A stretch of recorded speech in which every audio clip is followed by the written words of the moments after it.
Good evening बच्चों, सभी बच्चों को जो है संकल्प अकादमिक परिवार की ओर से शुभकामनाएं। सभी लोगों को जो है कक्षा में आने के लिए आपके लिए शुभकामनाएं। आप लोग आएं और शानदार तरीके की क्वेश्चनों की श्रृंखला में, मोस्ट इंपॉर्टेंट प्रश्नों की श्रृंखला में आप अपनी अपनी ताकत को आजमाएं और कौन सा क्वेश्चन सही हो सकता है, कौन सा गलत हो सकता है, इसलिए आप अपने विश्वास को प्रकट यहाँ पर करें। और ये इम्पॉर्टेंट पॉइंट जो है, आपके जो आने वाले कंपटीशन है, एसएससी है या आपका जो है राज्य स्तर की जो परीक्षाएं हैं, इसके अलावा सीजीएल है, एसएससी लेवल के जो भी एग्जाम है या राज्य स्तर के जो भी एग्जाम है, वो सारे कंपटीशन के लिए मोस्ट इम्पॉर्टेंट, इसके साथ में टेट और सुपर टेट का भी जो है परीक्षा के लिए भी इम्पॉर्टेंट पॉइंट हैं। तो सारे लोग जो हैं मोस्ट इम्पॉर्टेंट प्रश्नों की श्रृंखला में जो चल रही है श्रृंखला, उसमें आप लोग ज़्यादा से ज़्यादा लोग भागीदार बने, ज़्यादा से ज़्यादा लोग आए क्लास में, जिससे जो है थोड़ा कंपटीशन भी पता चलता है, अपने को तौला जाता है, अपने की वस्तु स्थिति वास्तविक रूप से पता चलती है कि हम कितने पानी में हैं, हमें कौन सा क्वेश्चन आता है, कौन सा नहीं आता है, हम जो है हमारा प्रेजेंट ऑफ माइंड कितना काम करता है। इस कारण जो है ज़्यादा से ज़्यादा लोग क्लास में ज्वाइन किया करें, ज़्यादा से ज़्यादा लोग आया करें। हम आपका जो है बेसब्री से इंतजार करते हैं कि ज़्यादा से ज़्यादा लोग आपको आपकी मंजिल पहुंचाने के लिए, पूरा परिवार आपके लिए बेसब्री से लगा हुआ है, बहुत ज़्यादा मेहनत से लगा हुआ है। इस कारण ज़्यादा से ज़्यादा लोग शामिल हों क्लास में और ज़्यादा से ज़्यादा। चलिए आज की क्लास की हम शुरुआत करें तो उसके पहले जो आवश्यक होता है, थोड़ा साहस भरना, थोड़ा आपके कॉन्फिडेंस को ऊपर उठाना, इसलिए आवश्यक होता है। चलिए आपके सामने जो है एक मोटिवेशनल क्वाइट्स आता है, आपके सामने मोटिवेशनल क्वाइट्स जो है आ रहा है, जल्दी से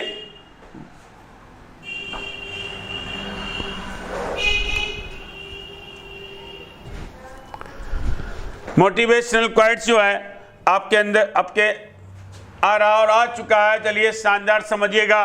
बस यही सोचकर हर मुश्किलों से लड़ता आया हूं, बस यही सोचकर हर मुश्किलों से लड़ता आया हूं।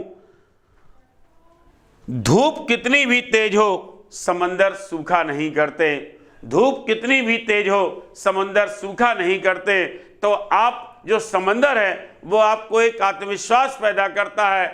अनेक संकटों का सामना करके भी समंदर यथावत बना रहता है। इस कारण अपने को कभी डिमोलाइज ना करना, अपने साहस को कभी कमजोर ना करना, क्योंकि आप जो हैं, आप वो शक्ति हैं, आप में वो संचार हैं, वो दुनिया की कोई भी ताकत, यदि आपने सारे मानसिक बल अपना एकाग्रचित कर लिया है तो दुनिया की कोई भी ताकत आपको हरा नहीं सकती है। चलिए आज की क्वेश्चनों की श्रृंखला हम शुरू करते हैं। चलिए आपके सामने जो है पहला क्वेश्चन ये रहा, पहला क्वेश्चन ये रहा, बहुत भंडार क्वेश्चन है। निम्नलिखित प्रदेशों में से किसमें पंचायती राज संस्थाओं में महिला प्रतिनिधियों का प्रतिशत सर्वाधिक है?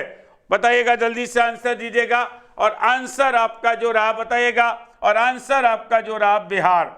बिहार में जो है वहां पर 50% है, यहाँ पर जो सर्वाधिक है बिहार जो है वो सर्वाधिक है। बिहार में जो है बिल्कुल बढ़िया आंसर दिया। अगला क्वेश्चन आपके सामने है, निम्नलिखित में से किसने राज्यपाल के पद की समाप्ति के लिए अनुशंसा की थी? निम्नलिखित में से किसने राज्यपाल के पद के समाप्ति के लिए अनुशंसा की थी? तो बताइएगा बेटा, जल्दी से बताइएगा। शानदार क्वेश्चन का है और अपना टिक करिएगा। राजमन्नार समिति, सरकारी आयोग, राज्यपाल सम्मेलन, पहला प्रशासनिक सुधार आयोग। तो बताइएगा जल्दी से, आपका आंसर आया राजमन्नार समिति। राजमन्नार समिति है, क्योंकि सरकारी आयोग तो जो है वो केंद्र और राज्य के लिए, केंद्र और राज्य, सेंट्रल और राज्य के लिए आपका, इस कारण जो है आपका सर, लेकिन राजमन्नार समिति ने राज्यपाल पद के समाप्ति की अनुशंसा की थी। चलिए बहुत शानदार क्वेश्चन रहा। अगला क्वेश्चन आपके सामने है, निम्नलिखित में से कौन सी क्रांति सामान्य इच्छा के सिद्धांत से प्रेरित थी? कौन सी क्रांति सामान्य इच्छा के सिद्धांत से प्रेरित थी? बोल्शेविक क्रांति, फ्रांसीसी क्रांति, औद्योगिक क्रांति, गौरवपूर्ण क्रांति। तो बताइएगा बच्चों, शानदार क्वेश्चन है, आंसर बताइएगा। और आंसर आप लोग दे रहे हैं, ये हम विश्वास है आप लोग बढ़िया आंसर दे रहे हैं, ये निश्चित है, इसलिए आंसर आपका सही है। फ्रांसीसी क्रांति जो 1789 ईस्वी में हुई थी, 1789 ईस्वी में फ्रांसीसी क्रांति हुई थी। बोल्शेविक क्रांति जो है वो रूस में हुई थी, वो आपकी 1917 में साम्यवादी क्रांति हुई थी, ये बोल्शेविक क्रांति। गौरवमयी क्रांति जो है इंग्लैंड में हुई थी, इंग्लैंड में हुई थी गौरवमयी क्रांति, इंग्लैंड में हुई थी, 1688 ईस्वी में हुई थी। इस कारण ध्यान रखना, बिल्कुल बढ़िया आंसर दिया आप लोगों ने। फ्रांसीसी क्रांति रूसों के सामान्य इच्छा का सिद्धांत, रूसों ने दिया था सामान्य इच्छा का सिद्धांत, लोकतंत्रीय संप्रभुता का सिद्धांत, ये रूसों ने दिया था और रूसो फ्रांसीसी क्रांति से संबंधित था, इस कारण ये आंसर आपका फ्रांसीसी क्रांति। अगला क्वेश्चन आपके सामने है, अगला क्वेश्चन है भारत के संविधान के किस भाग में अंतरराष्ट्रीय शांति और सुरक्षा, किस भाग में अंतरराष्ट्रीय शांति और सुरक्षा हेतु राज्य को दायित्व सौंपे गए हैं? ये राज्य के लिए दिया गया है। ऑप्शन है मौलिक अधिकार, राज्य के नीति निर्देशक तत्व, आपातकालीन प्रावधान, संविधान की प्रस्तावना। तो जब आंसर आपका ये आ रहा है तो मौलिक कर्तव्य भाग 3 में आ जाते हैं, राज्य के नीति निर्देशक तत्व भाग 4 में आ जाते हैं, राज्य के नीति निर्देशक तत्व भाग 4 में आ जाते हैं, आपातकालीन भाग 18 में आ जाते हैं। तो समझिएगा, जब ये है तो भाग 3 मौलिक अधिकार में हो नहीं सकता, इस कारण क्योंकि मौलिक अधिकार 12 से 35 तक दिए गए हैं, मौलिक अधिकार 12 से 35 तक दिए गए हैं। और राज्य के नीति निर्देशक तत्व जो है वो आपके 36 से 51 तक दिए गए हैं। इस कारण 51वें अनुच्छेद में, संविधान के 51वें अनुच्छेद में यह दायित्व सौंपा गया है, अंतरराष्ट्रीय शांति और सुरक्षा राज्य को दायित्व सौंपा गया है। इस कारण आपका आंसर होगा वो बी ऑप्शन होगा, राज्य के नीति निर्देशक सिद्धांतों में। बिल्कुल सही आंसर दिया, बहुत बढ़िया। चलिए अगला क्वेश्चन आपके सामने आ जाता है। असहयोग विषय पर अपने विचारों में गांधी प्रभावित थे, असहयोग विषय पर अपने विचारों में गांधी प्रभावित थे। ऑप्शन ए टॉलस्टॉय से, ऑप्शन बी रस्किन से, ऑप्शन सी थोरो से, ऑप्शन डी गोखले से। बताइएगा जल्दी से, आंसर आपका बताइएगा। शानदार क्वेश्चन है, बताइएगा।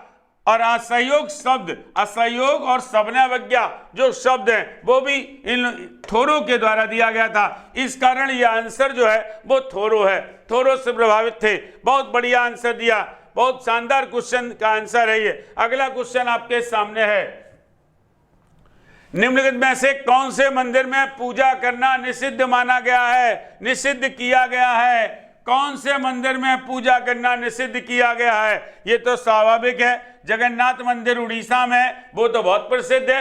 पुरी की जगन्नाथ यात्रा निकाली जाती है, जगन्नाथ जी की यात्रा निकाली जाती है पुरी में, ओडिशा में, बहुत प्रसिद्ध है। मार्तंड जो है सूर्य मंदिर है वो जम्मू कश्मीर में है, ये भी बहुत बढ़िया, यहाँ पर पूजा की जाती है। कोणार्क का सूर्य मंदिर, हाँ ये जरूरी है कि वास्तुकला की दृष्टि से नहीं बनाया गया है, लेकिन विपरीत बनाया गया है ये कोणार्क का सूर्य मंदिर, लेकिन यहाँ भी पूजा की जाती है सूर्य भगवान की। लेकिन आपका एक और सूर्य मंदिर है और वो गुजरात में, गुजरात में मोढेरा है, गुजरात में मोढेरा है, समझना पड़ेगा, गुजरात में मोढेरा है, गुजरात में, ये समझ लेना। मार्तंड जो है जेके में, जम्मू कश्मीर में, मार्तंड जो है वो जम्मू कश्मीर में है। जगन्नाथ मंदिर वो उड़ीसा में है, जगन्नाथ मंदिर उड़ीसा में है। कोणार्क का सूर्य मंदिर ओडिशा में, ये समझने ले पड़ेगा। और इस कारण इसमें पूजा करना निषेध है, वो मोढेरा का सूर्य मंदिर, पूजा करना निषेध है मोढेरा का सूर्य मंदिर, समझिएगा। मोढेरा का सूर्य मंदिर, क्योंकि यहाँ सूर्य की प्रतिमा है, जो इस सूर्य की प्रतिमा है वो खंडित कर दी गई आक्रमणकारियों के कारण, इस कारण इसमें पूजा करना निषिद्ध किया गया है, पूजा करना मोढेरा का सूर्य मंदिर। अगला क्वेश्चन आपके सामने है, कौन सी ऐतिहासिक मूर्ति की दैनिक पूजा? देखो शानदार क्वेश्चन है, बताइएगा, बहुत शानदार क्वेश्चन है, बिल्कुल जमीन से जुड़ा हुआ क्वेश्चन आपके सामने आ चुका है, बिल्कुल आपके मन को हिला देने वाला क्वेश्चन आपके सामने आ चुका है, आपके विश्वास को पैदा करने वाला क्वेश्चन आ चुका है। कौन सी ऐतिहासिक मूर्ति की दैनिक पूजा केवल पैरों की होती है? कौन सी ऐतिहासिक मूर्ति की दैनिक पूजा केवल पैरों की होती है? यह क्वेश्चन है। ऑप्शन गौतम बुद्ध की, ऑप्शन बी पार्श्वनाथ की, ऑप्शन सी गोमतेश्वर की, ऑप्शन डी महावीर स्वामी की। बताना पड़ेगा, और बताया है, नहीं बता पाओगे तो हम बताएंगे। आंसर आपका हुआ गोमतेश्वर।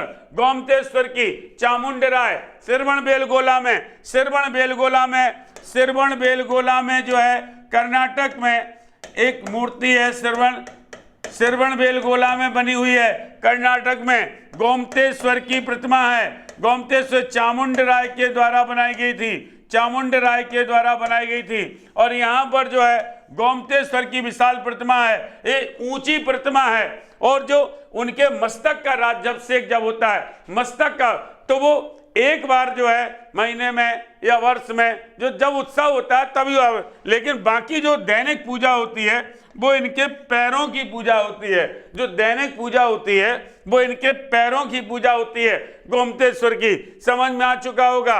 अगला क्वेश्चन आपके सामने है। अलाउद्दीन खिलजी ने किस हिंदू शासक को राय राया की उपाधि दी थी? बताएगा। अलाउद्दीन खिलजी ने किस हिंदू शासक को राय राया की उपाधि दी थी? बताएगा। शानदार क्वेश्चन है। राय राया की उपाधि दी थी रामचंद्र देव, प्रताप रुद्र देव, बीरबललाल, सुंदर पंड। बताओ जल्दी से आंसर बताइएगा। आंसर आपका जो रहा वो आपका रहा देवगिरी के शासक थे, देवगिरी के शासक थे रामचंद्र देव, देवगिरी के शासक थे रामचंद्र देव। उन्होंने बहुत सा धन दिया था उन्हें। अलाउद्दीन खिलजी ने जब दक्षिण पर विजय प्राप्त की थी तो इन्होंने बहुत धन दिया था। इस कारण इसके उपलक्ष्य में जो है अलाउद्दीन खिलजी ने जो है रामचंद्र देव को राय राया की उपाधि प्रदान की थी। Very good. और प्रताप रुद्रदेव जो है वो तेलंगाना के शासक थे। प्रताप रुद्रदेव जो है वो तेलंगाना के शासक थे। इन्होंने मलिक काफूर को कोहिनूर हीरा दिया था। इन्होंने मलिक काफूर को कोहिनूर हीरा दिया था। इस कारण आंसर आपका रहा ए रामचंद्र देव। चलिए अगला क्वेश्चन आपके सामने है। भारत में पहली भारतीय सिविल सेवा परीक्षा 1922 में कहां हुई थी? वैसे तो आंसर आ जाता है, वैसे तो कहा जाता है सिविल सेवा की शुरुआत कहां पर हुई, तो आपका चाइना आ जाता है। चीन में सिविल सेवा की शुरुआत हुई। लेकिन क्वेश्चन आ जाता है सिविल सेवा ब्रिटेन में, इंग्लैंड में सिविल सेवा का आयोजन कहां होता था? तब आपका आ जाता है लंदन में होता था। लेकिन यहाँ क्वेश्चन पूछा गया है भारतीय सिविल सेवा की जो परीक्षा आयोजित हुई थी वो भारत में कहां पर आयोजित हुई थी 1922 में? और वो आंसर आपका रहा इलाहाबाद में आयोजित हुई थी। इलाहाबाद में भारत में पहली भारतीय सिविल सेवा 1922 में जो है वो इलाहाबाद में आयोजित हुई थी। वर्तमान में इसको प्रयागराज के नाम से जाना जाता है। चलिए अगला बम फूटता है आपके सामने। अगला बम आ चुका है। विस्फोट करना आपका आवश्यक है, और विस्फोट होगा तो आपके आत्मविश्वास के कण निकलेंगे, आपके मन में तन में आत्मविश्वास पैदा होगा। चलिए आ चुका है बढ़िया क्वेश्चन। बताएगा निम्नलिखित व्यक्तियों में से किसने महिलाओं के लिए आरक्षण के पक्ष में संविधान सभा में बात की थी? निम्नलिखित व्यक्तियों में से किसने महिलाओं के लिए आरक्षण के पक्ष में संविधान सभा में बात की थी? रेणुका राय, हंसा मेहता, सरोजिनी नायडू, बेगम एजाज रसूल। बताइएगा जल्दी से बताइएगा। यहाँ क्वेश्चन पूछा जा रहा है महिलाओं के लिए आरक्षण की व्यवस्था संविधान सभा में बात की थी, संविधान सभा में सबसे पहले बात रखी थी, तो बताइएगा। और वो आंसर होगा आपका बेगम एजाज रसूल ने जो है संविधान सभा में महिलाओं के लिए आरक्षण के पक्ष में बात रखी थी। बहुत बढ़िया क्वेश्चन है, बहुत बढ़िया आंसर है। सभी को धन्यवाद, सभी ने बहुत बढ़िया आंसर दिया है। चलिए अगला क्वेश्चन आपके सामने है। देखो आ चुका है क्रांतिकारी क्वेश्चन, आ चुका है। भारत छोड़ो अंग्रेजों, भारत छोड़ो आ चुका है क्वेश्चन। तो 1942 में भारत छोड़ो प्रस्ताव किसके द्वारा पेश किया गया था, यह समझना पड़ेगा। बहुत शानदार क्वेश्चन है, पूरा मन लगाना पड़ेगा क्वेश्चन में, पूरा जो है माइंड लगाना पड़ेगा क्वेश्चन में। माइंड लगाओगे तब इसका आंसर मिलेगा। 1942 में भारत छोड़ो प्रस्ताव किसके द्वारा पेश किया गया था? महात्मा गांधी, जवाहरलाल नेहरू, सरदार वल्लभ भाई पटेल, सुभाष चंद्र बोस। बताओ जल्दी से आंसर बताइएगा। और आंसर आपका रहा, पेश करने की बात आती है तो पेश किया गया था जवाहरलाल नेहरू के द्वारा, पेश किया गया था जवाहरलाल नेहरू के द्वारा, चलाया गया था नेतृत्व में महात्मा गांधी के नेतृत्व में चलाया गया था। और किसके द्वारा पेश किया गया था? जवाहरलाल नेहरू के द्वारा। किसने समर्थन किया था? जब समर्थन आ जाए तो सरदार वल्लभ भाई पटेल ने समर्थन किया था। समझ चुके हैं सभी लोग कि नहीं? समझने की बारी आ चुकी है कि नहीं? तो बताइएगा जल्दी से। जवाहरलाल नेहरू ने पेश किया था और सरदार वल्लभ भाई पटेल ने समर्थन किया था। महात्मा गांधी के नेतृत्व में चलाया गया था। बहुत शानदार क्वेश्चन है, बढ़िया क्वेश्चन है। और अब एक जो रह गए सुभाष चंद्र बोस, तो इनका भी बता दें। जब इनका बता दें तो इनको जो है सबसे, महात्मा गांधी को सबसे पहले जो है राष्ट्रपिता के नाम से संबोधित किया था, तो वो आपका किया था सुभाष चंद्र बोस ने।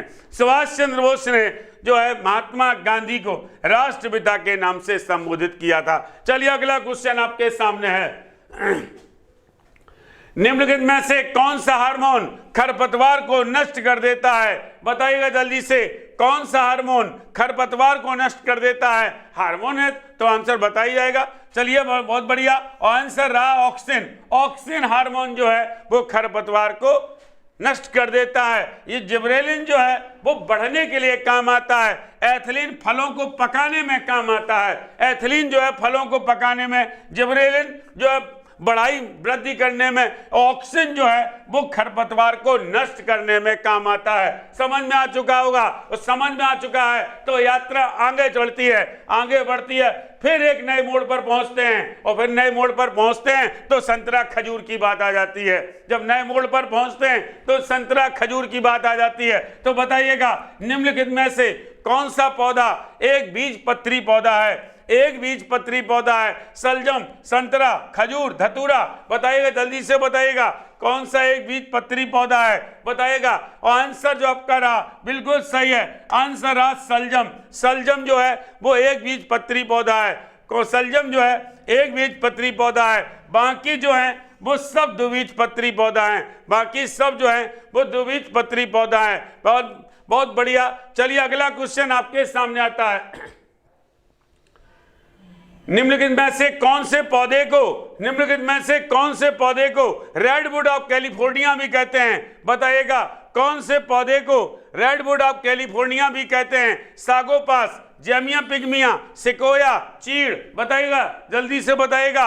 Redwood of California, redwood of California. बताइएगा आंसर सही है। जब इतना लंबा चौड़ा नाम पूछा जा रहा है तो लंबा चौड़ा उसका आंसर भी होगा, लंबा चौड़ा उसका पौधा भी होगा। तो बताइएगा, और सबसे आंसर है वो सिकोया। सिकोया अर्थात जो है आपका सिकोया जो है वो सबसे लंबा वृक्ष है और उससे जो है रेडवुड ऑफ कैलिफोर्निया के नाम से जाना जाता है। रेडवुड ऑफ कैलिफोर्निया के नाम से जाना जाता है। बहुत बढ़िया आंसर। चलिए अगला क्वेश्चन आपके सामने बढ़ते हैं। अगला क्वेश्चन आ जाइएगा राजनीति के क्षेत्र में आ जाइएगा। कौन सा सत्र राष्ट्रपति का अभिभाषण से शुरू होता है? कौन सा सत्र राष्ट्रपति का अभिभाषण से शुरू होता है? बताइएगा। शीतकालीन सत्र, मानसून सत्र, बजट सत्र, उपयुक्त सभी। बताइएगा राष्ट्रपति का अभिभाषण से शुरू होता है और आंसर आपका रहा बजट सत्र। बजट सत्र जो है वो राष्ट्रपति के अभिभाषण से शुरू होता है। सबसे लंबा सत्र है, जितने सत्र हैं वो सबसे लंबा सत्र जो है वो बजट सत्र है और बजट सत्र जो है राष्ट्रपति के अभिभाषण से शुरू होता है। आ चुका समझ में? बताओ जल्दी से। अपने आंसर की जो है चाबियां, अपने माइंड की जो है आंसर बताएगा। अपने माइंड की जो है चाबियां निकालकर माइंड को ओपन कर लो और आंसर बताने का कार्य करें। जल्दी से जल्दी बताइएगा, जल्दी से बताइएगा। भारत के अलावा किस देश का राष्ट्रीय पक्षी मोर है? भारत के अलावा किस देश का राष्ट्रीय पक्षी मोर है? Uzbekistan, Tajikistan, Myanmar, Djibouti. बताओ जल्दी से। और आंसर आपका जो रहा हम ही बता देते हैं, जल्दी से बता रहे हैं। और यह आंसर जो है आपका म्यांमार। म्यांमार का राष्ट्रीय पक्षी भी मोर है। म्यांमार का राष्ट्रीय पक्षी भी मोर है। भारत का राष्ट्रीय पक्षी भी मोर है। इस कारण इसका आंसर म्यांमार। म्यांमार के अगला क्वेश्चन आपके सामने आ जाता है। Point Pedro. पॉइंट पेड्रो किस देश का सर्वोच्च पर्वत शिखर है? पॉइंट पेड्रो किस देश का सर्वोच्च पर्वत शिखर है? बताइएगा। दक्षिण अफ्रीका, पनामा, श्रीलंका, कंबोडिया। बताओ जल्दी से आंसर बताइएगा। पॉइंट पेड्रो किस देश का सर्वोच्च पर्वत शिखर है? आंसर हुआ आपका श्रीलंका। श्रीलंका का सर्वोच्च पर्वत शिखर जो है पॉइंट पेड्रो या माउंट पेड्रो जो है आपका आंसर है श्रीलंका। चलिए आंसर आप अगला क्वेश्चन आपके सामने। दपुरे बताइएगा। दपुरे क्या है? दपुरे बताइएगा। दपुरे का मुख्यालय बताओ जल्दी से। आंसर बताइएगा। दपुरे का मुख्यालय कहाँ स्थित है? मुंबई, कोलकाता, बिलासपुर, गुवाहाटी। बताओ जल्दी से आंसर बताइएगा। दपुरे का मुख्यालय। और दपुरे का मुख्यालय पहले तो यही समझिए, दपुरे का अर्थ क्या है? दक्षिण पूर्व रेलवे का मुख्यालय जो है वो आपका आ जाएगा कोलकाता। तो आपका आंसर आ जाएगा कोलकाता। क्या आ जाएगा? कोलकाता। और अगर पूछा जाएगा दक्षिण पूर्व मध्य रेलवे आया तो बिलासपुर। दक्षिण पूर्व मध्य रेलवे तो बिलासपुर। पूर्वोत्तर तो आपका गुवाहाटी आ जाएगा। इसके अलावा जो है आपका मध्य रेलवे तो आपका आ जाएगा मुंबई।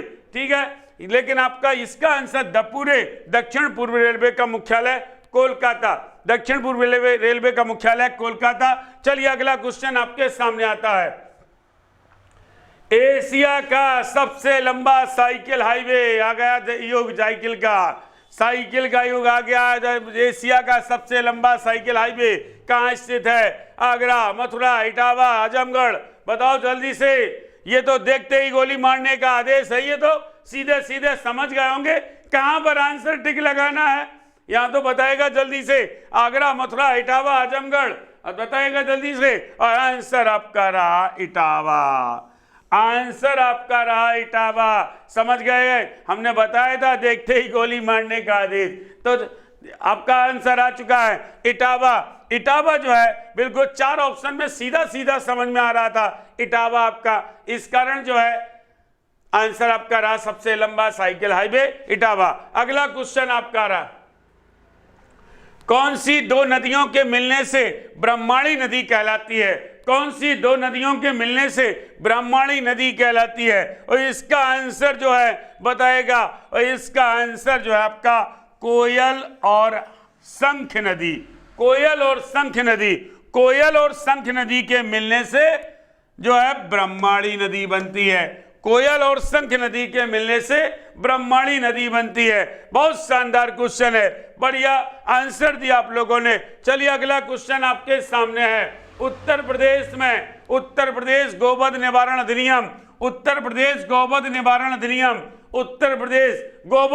अधिनियम कब बनाया गया? बताइएगा आंसर। और आंसर आपका जो रहा आंसर आपका 1955।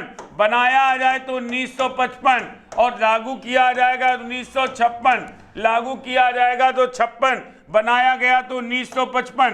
Very good. पूरा नाम इसको उत्तर प्रदेश गोवध निवारण अधिनियम 1955 के नाम से जाना जाता है। वेरी गुड, बढ़िया क्वेश्चन है। अगला क्वेश्चन आपके सामने है। एस्किमो के चमड़े के बने तंबू को क्या कहते हैं? एस्किमो के चमड़े के बने तंबू को क्या कहते हैं? बताइएगा, समझिएगा। यहाँ क्वेश्चन पूछा जा रहा चमड़े के बने तंबू। यहाँ क्वेश्चन आ रहा चमड़े के बने तंबू।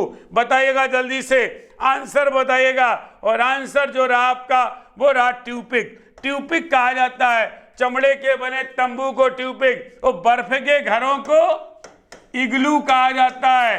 बर्फ के घरों को इग्लू कहा जाता है। चमड़े के उसको ट्यूपिक कहा जाता है। समझिएगा, बहुत शानदार क्वेश्चन है। अगला क्वेश्चन आपके सामने है, भारत में सबसे पहले कोरोना वायरस से मौत कौन से राज्य में हुई थी? भारत में सबसे पहले कोरोना वायरस से मौत कौन से राज्य में हुई थी? केरल, कर्नाटक, तमिलनाडु, महाराष्ट्र? बताइएगा, जल्दी से आंसर बताइएगा। और आंसर आपका रहा कर्नाटक। कर्नाटक के कलबुर्गी स्थान है, कर्नाटक का कलबुर्गी स्थान है। यहां से सबसे पहला व्यक्ति था जो कोरोना वायरस से मृत्यु हुई थी उसकी, कलबुर्गी से, कर्नाटक। बहुत शानदार क्वेश्चन है, शानदार आंसर है। अगला क्वेश्चन आपके सामने आ रहा है, राष्ट्रीय मस्तिष्क अनुसंधान संस्थान, राष्ट्रीय मस्तिष्क अनुसंधान संस्थान कहां पर स्थित है? हैदराबाद, गुरुग्राम, जयपुर, बरेली? बताओ जल्दी से आंसर बताइएगा, कहां पर स्थित है? इसका आंसर आपका रहा गुरुग्राम, इसका आंसर रहा गुरुग्राम। राष्ट्रीय मस्तिष्क अनुसंधान संस्थान जो है वो गुरुग्राम हरियाणा में स्थित है, गुरुग्राम हरियाणा में स्थित है। अगला क्वेश्चन आपके सामने आ रहा है, अगला क्वेश्चन है, father of medicine, father of, विश्व में फादर ऑफ मेडिसिन के नाम से जाना जाता है, विश्व में father of medicine, Hahnemann, Hippocrates, Mendel, Charak? बताइए जल्दी से, फादर ऑफ हैनीमैन, और फादर ऑफ हैनीमैन रहा हिप्पोक्रेटिस। हिप्पोक्रेटिस को जो है फादर ऑफ मेडिसिन के नाम से जाना जाता है। और यदि ये पूछा जाए होम्योपैथी के जनक, होम्योपैथी के पूछा जाए तब आपका आंसर आ जाएगा हैनीमैन। लेकिन यहाँ फादर ऑफ मेडिसिन पूछा जा रहा है, father of medicine Hippocrates, father of medicine जो है हिप्पोक्रेटिस। अगला क्वेश्चन आपके सामने है, आ गया फिल्मों का युग। बताइएगा, केसरी फिल्म कौन से युद्ध पर आधारित है? केसरी फिल्म कौन से युद्ध पर आधारित है? बताइएगा, चिलियांवाला का युद्ध, सिंध का युद्ध, सारागढ़ी का युद्ध, लाहौर का युद्ध? बताइएगा जल्दी से आंसर बताइएगा, केसरी फिल्म कौन से युद्ध पर आधारित है? बताइएगा, 1897 में हुआ था, 1897 में यह युद्ध हुआ था। और आंसर रहा सारागढ़ी का युद्ध, सारागढ़ी का युद्ध है। केसरी फिल्म जो है वो सारागढ़ी के युद्ध पर आधारित है। बिल्कुल बढ़िया क्वेश्चन है। चलिए अगला क्वेश्चन आपके सामने है, लाहौर जेल में भगत सिंह का वार्डन कौन था? लाहौर जेल में भगत सिंह का वार्डन कौन था? बताइएगा, लाहौर जेल में भगत सिंह का वार्डन कौन था? बताइएगा, लाहौर जेल में भगत सिंह का वार्डन जो था वो चरत सिंह था, चरत सिंह। चरत सिंह जो है भगत सिंह का वार्डन था, चरत सिंह जो है भगत सिंह का वार्डन था। बेबे, बेबे उसकी देखरेख, अंत में उसे घर से खाना के लिए भेजा था, लास्ट दिन था उसे घर में खाने के लिए भेज दिया गया था। और बेबे जो है खाना समय पे ला नहीं पाई थी, वो बेबे है। और दूसरा जो, अगर भगत सिंह का वकील आ जाए, वकील कौन था? तो भगत सिंह का वकील का नाम था प्राणनाथ। प्राणनाथ जो है भगत सिंह के वकील का नाम था। बिल्कुल समझिएगा। और यहां पूछा गया भगत सिंह का वार्डन, भगत सिंह का वार्डन जो था वो चरत सिंह था, भगत सिंह का वार्डन चरत सिंह था। चलिए अगला क्वेश्चन आपके सामने है, दुनिया का सबसे लंबा राजमार्ग कौन सा है? दुनिया का सबसे लंबा राजमार्ग कौन सा है? पैन अमेरिकन महामार्ग, पैन ऑस्ट्रेलियन महामार्ग, पैन कनाडियन महामार्ग, ट्रांस साइबेरियन महामार्ग? बताइएगा जल्दी से, दुनिया का सबसे लंबा राजमार्ग कौन सा है? बताइएगा, पैन अमेरिकन महामार्ग। बताइएगा आंसर बताइएगा, पैन अमेरिकन महामार्ग। दुनिया का सबसे लंबा राजमार्ग जो है वो आपका जाएगा पैन अमेरिकन महामार्ग, पैन अमेरिकन महामार्ग। चलिए अगला क्वेश्चन आपके सामने आ रहा है, भारत का कौन सा पड़ोसी देश पूरी तरह से जमीन से घिरा हुआ है? बताइएगा, भारत का कौन सा पड़ोसी देश पूरी तरह से जमीन से घिरा हुआ है? म्यांमार, अफगानिस्तान, मालदीव, भूटान? बताओ जल्दी से बताइएगा, पूरी तरह से जमीन से घिरा हुआ है। और आंसर आपका रहा अफगानिस्तान। अफगानिस्तान जो है पूरी तरह से जमीन से घिरा हुआ है। चलिए शानदार क्वेश्चनों की श्रृंखला में जो है लास्ट क्वेश्चन आपके सामने आ रहा है। और अंतिम क्वेश्चन जब आए तो समझिएगा कि भविष्य की देखरेख है, भविष्य में आपको इंतजार करना है, भविष्य में आपको इंतजार करना है। तो बताइएगा, तो चलिएगा, आपने बहुत बढ़िया आंसर दिए। और कुछ लोग जो है हिम्मत जो है कमजोर पड़ जाती है, तो हिम्मत जो है कमजोर ना रहे, जल्दी से बताएगा। आत्मविश्वास को बनाए रखिएगा, आत्मविश्वास को बनाए रखिएगा। बिल्कुल, आत्मविश्वास यदि टूट गया तो बहुत समस्या आ जाएगी। चलिए, क्वेश्चनों की श्रृंखला चल रही है, हाथ प्रयास थोड़ा बहुत अंतिम चरण में, क्योंकि बहुत 30 क्वेश्चन हो जाते हैं। आपको भी आंसर देने में तनाव होता है, हमें भी आंसर देने में तनाव होता है। कोई बात नहीं, अंतिम चरण में थोड़ा मुस्कुरा लेते हैं। इस कारण जो है ये क्वेश्चन की परंपरा चलती है। तो कुछ है तेरे अंदर, कुछ है तेरे अंदर, कुछ है तेरे अंदर जो तुम्हें विश्वास दिलाता है, जो तुम्हें जगाता है। कुछ है तेरे अंदर जो तुम्हें विश्वास दिलाता है, जो तुम्हें जगाता है। और कुछ है तेरे अंदर जो धीरे से कान में कहता है, धीरे से कान में कहता है, धीरे से कान में कहता है कि आ दुनिया में, और दुनिया में अपना पूरा समर्थन दे, पूरी ताकत से लग जा, क्योंकि तू कुछ नया करने वाला है, तुम कुछ बड़ा करने वाला है। तो समझिएगा, आप कुछ, आपका जन्म हुआ है इस धरती पर, तो आप निश्चित हैं कुछ बड़ा करने वाले, बड़ा करने के लिए जो है जन्म लिया है। इस कारण आत्मविश्वास को बनाए रखना, साहस को बनाए रखना। चलिए, इन्हीं शब्दों के साथ हम अपनी क्लास को जो है ओवर करते हैं। सभी लोगों को धन्यवाद।